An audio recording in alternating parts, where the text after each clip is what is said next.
না বাবা এগুলো ছোট ছোট বলে ফাটছে না। বেকার বেকার বেলুন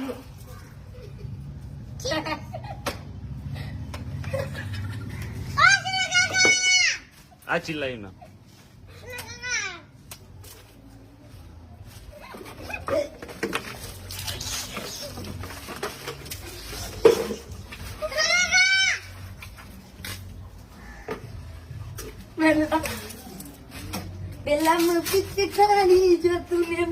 আগে দিলে কিন্তু আর বাঁচবি না তুই।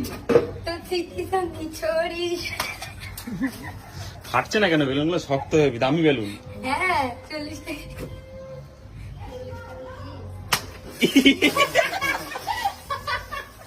এ ধরো গেল গো। আর এগুলো মাথায় মারলে, শক্ত জায়গায় মারলে ফাটে। বোন বোন এখন কেন বোন বেলুন গুলো